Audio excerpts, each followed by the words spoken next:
Chapter 3 Saying Goodbye. We're going on one last ride in Dad's Toyota.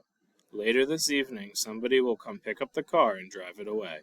So even though we don't really need to go anywhere, the four of us have piled into the car.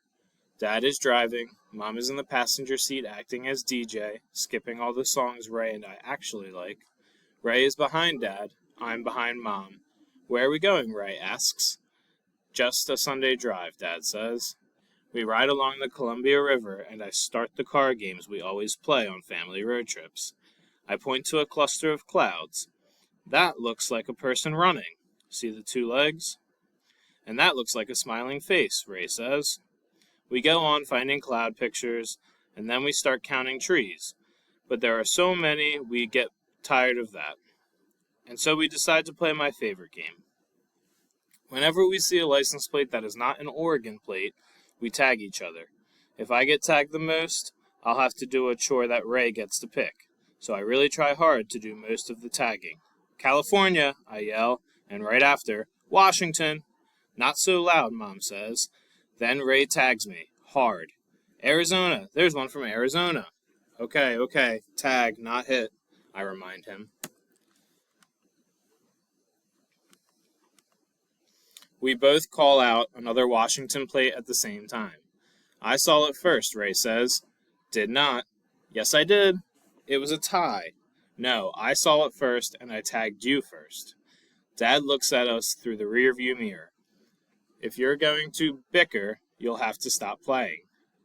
I whisper, you did not, and I tag him again, hard. Ryan Hart, Dad yells. He was still looking at us, and I didn't notice. I can't even deny hitting Ray, who was being all dramatic like I punched him or something. Dad pulls off into a parking space, and we all get out of the car. Ray runs around the car and yanks my hair. That's for hitting me. I push him. That's for saying you saw Washington first. Ryan and Ray. Enough, Mom says. I don't know why she called my name first. Ray started it. We stand looking out at the river. Mom pulls out binoculars from her tote bag. Ryan, I see your loons and grapes. She calls them mine because diving birds are my favorite to watch. She hands me the binoculars. I see the birds resting in the water, their red necks glowing like fire flames. Ray snatches the binoculars from me. Look, a bald eagle, a bald eagle. Everyone is so fascinated with seeing the bald eagle, no one realizes Ray took the binoculars from me. Just pulled them right out of my hands. I'm about to say something when Ray passes the binoculars back to me and says, sorry, but this is so cool. Look. I look through the magnifying lenses and see that Ray is right. It is cool. And even though we've seen bald eagles before, it's always a magical thing to see them in the sky, dancing in the wind. I stand on one of the big rocks trying to get even closer to the clouds, and Ray holds me up. Be careful, he says. You might fall. Even though I am not wavering at all. On the way back home, Mom asks, what did you want to listen to? Ray says one song, I say another. Rock, paper, scissors. I get paper. Rock, paper, scissors. I get rock. Rock, paper, scissors. I get rock.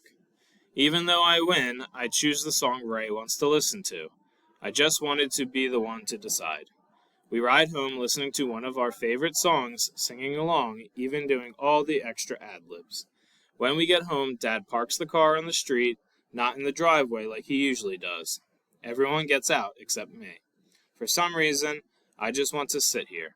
Mom stands outside at the foot of the steps, watching me, waiting for me.